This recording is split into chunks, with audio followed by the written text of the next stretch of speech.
Hello guys and gals, Bored now, back with you, and holy shit, Ozark just got legit.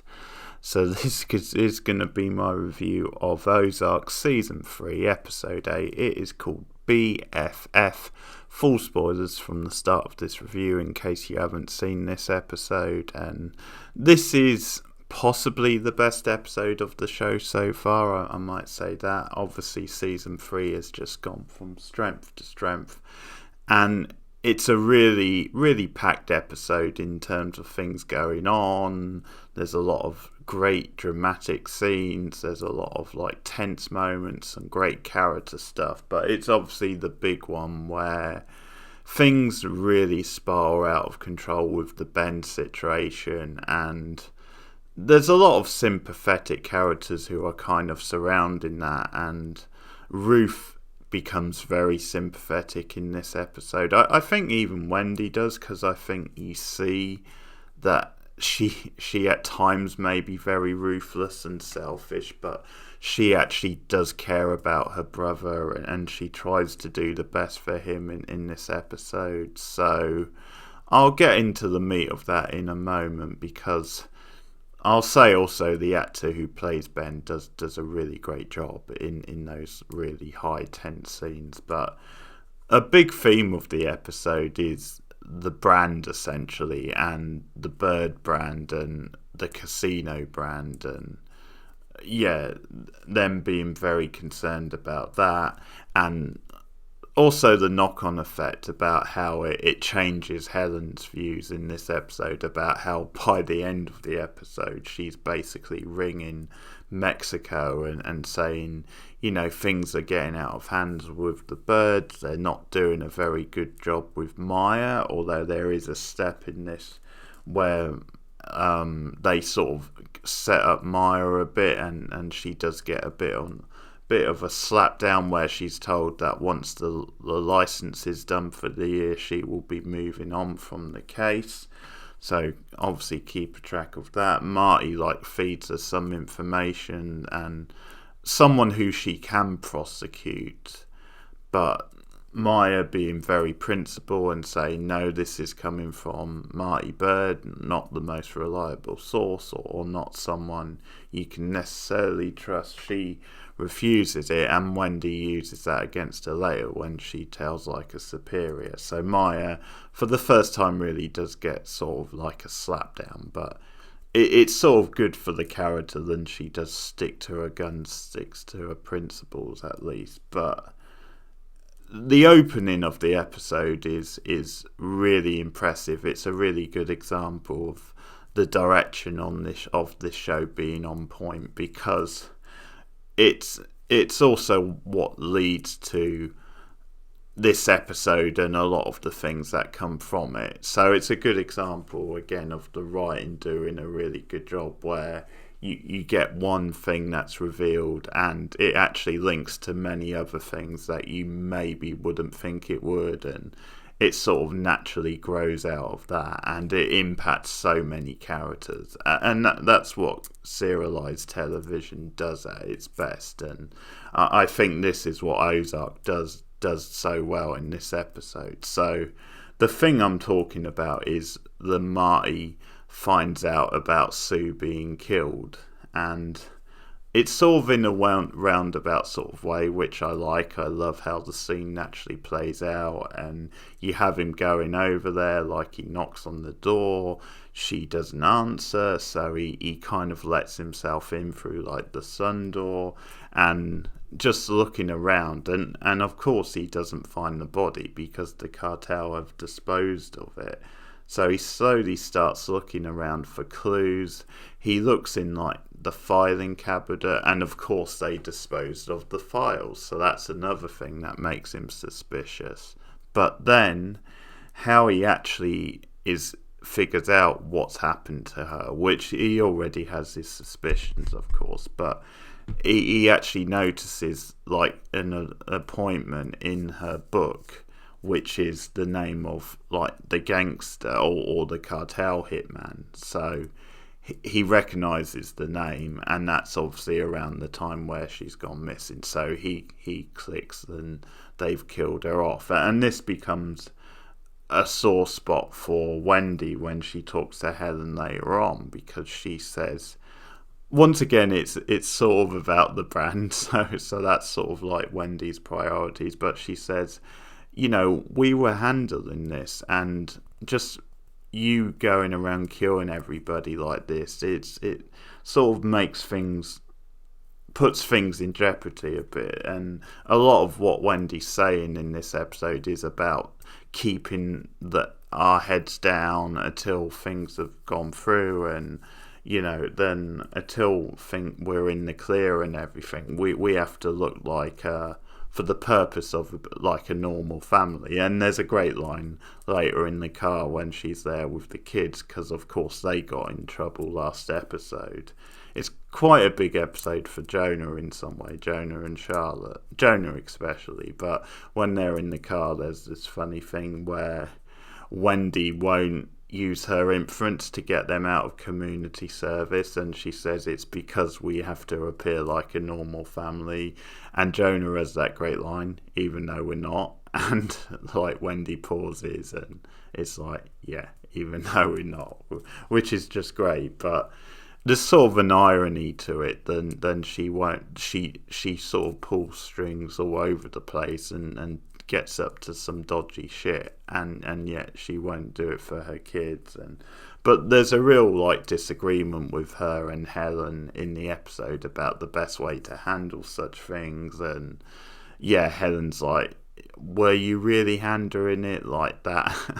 I forget the make of the car that Sue had, but it was still parked outside. She points that out, and I think you get some really fascinating clashes and debates in this episode. It's like that stuff. You can sort of see why the cartel would do that. It's the sort of thing they would do. But at the same time, Helen has a point, and you get clashes like that. But it's what develops with the Ben situation. And I think another thing the episode is poking at is I think up to a point it's alright to do certain things and be self-centered and kind of do everything you can to get ahead. But then there's always compromises. There's always situations where like a member of your family could get put in danger throughout. So, and I think that's where you actually do see a more human side to Wendy in the episode. So I'll talk about what happens with Ben, because this is the episode where his bipolar really starts to get out of hand, and we see Ruth in the episode starting to get more concerned because he is acting more intense than he has been. And as he gets more information about what Wendy and the birds could be up to, that really doesn't help. And again, Ruth is very sympathetic because she gets released from the hospital in this episode, and she wants to go back to work. She wants to get back into things. She has a certain amount of loyalty for the birds, but she's still not happy with them, and she's unsatisfied about them. Kind of, because what they do is she brings up the whole Frank Senior issue, and the birds say, okay, we won't trade with him anymore. That's our way to sort this out. But Ruth kind of wants more than that. She wants sort of vengeance and for more to be done about that because of what happened to her and stuff. So it's again, it fits in with the theme of Wendy and Marty not wanting too much negative publicity out of this, and this is what starts Ben off, because obviously Ben's been very loyal as a boyfriend, but he's also quite, because of his mental condition, he's quite highly strung, and he really slowly gets out of control, because at one point he flies off the handle and barges into the base, the sort of organisation base where the mafia is, and he causes a thing there. Then he gets himself arrested because he gets in a bar fight, and there's this thing actually where when he calls Helen, because he says, well, she's my lawyer, like, and this further like draws like a wedge between Helen and Wendy, and Helen calls Wendy and Wendy has to sort it out, and things really come to a head when like the birds are having this big like sort of function type thing, this big like party to like announce, like the casino and everything, and celebrate it. And obviously you get little tidbits like Darlene being there, because of course technically she is like part of the owner, or she gets some proceeds from the business, and she's taking glee in like rubbing it in their face. She goes there with Jonah, which is not Jonah, sorry, but Wyatt, which is still very disturbing. But as they're talking at this thing, then Ben shows up, and it's really not good. It's so scary in this episode what he's doing, because before this, when he first gets arrested and is starting to get out of control, it's like both Marty and Helen like both agree then the best way forward might be to institutionalize him, and Helen's obviously doing it from a very selfish place, and Marty sort of has had these concerns for a while about, is it good having him around, is it safe? Wendy like defends him and actually says, well, I know from the past that putting him in an institution actually makes him worse, and there is some evidence to back that up later in the episode. But this is what I mean about her. Actually, there's signs that she does legitimately care about her brother in this.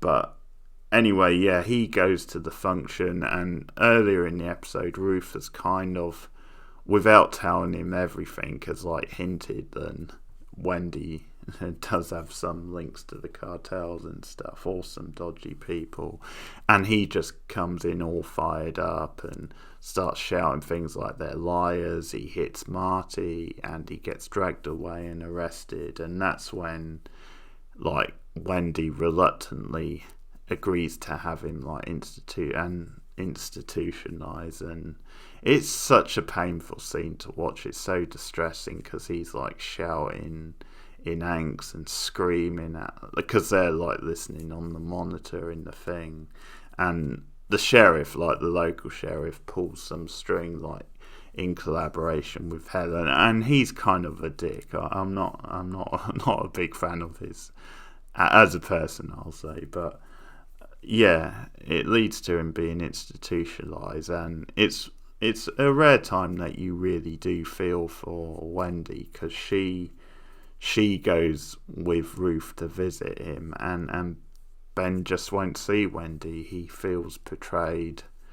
He'll only see Ruth and Wendy, because it's a really touching scene where she actually, gives Ruth like some of his stuff to take him and take into Ben, and she says things like, just tell him then it won't be forever, this is only temporary. And it's actually really touching, and you can sort of see that she does care about her brother. And Ruth goes in, and you just feel so sorry for Ruth. Like, she's stuck in the middle, because I think she's a very young person to be dealing with this, and obviously Ben is coming out with a lot of like stuff like anti his sister, anti Marty, and so Ruth is sort of caught in the middle, because she has a lot of respect for the birds as well as, but also, sort of feels like she's in love with this guy as well. So it's very tough. It's a very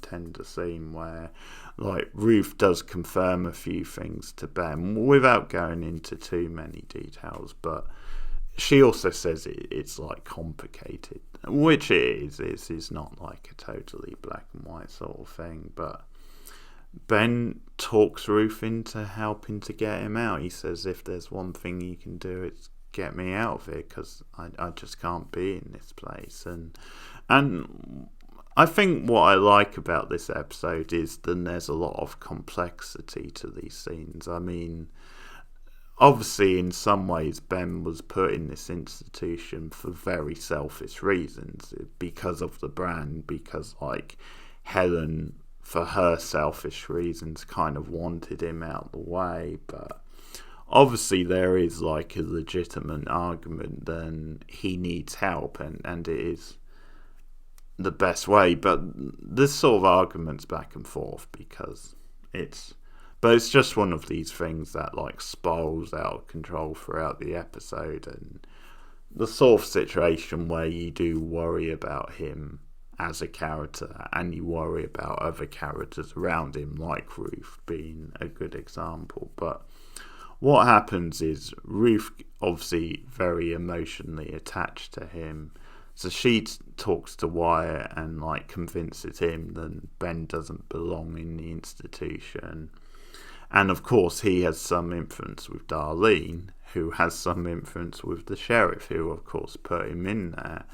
And I think she sort of just put some pressure on him because there is, like, a history and certain stuff she could expose, and in the end they make a deal. Like, the sheriff says, well, if I do this, I want you to, like, stop dealing the drugs, like find another supplier. So Darlene agrees, and it's this weird sort of roundabout thing where obviously she feels very close to Wyatt, and so I like the sort of link in that, how Ruth went to Wyatt, sort of convinced him, and then Wyatt sort of, took that to Darlene, and then Darlene to the sheriff, and that's how Ben gets out.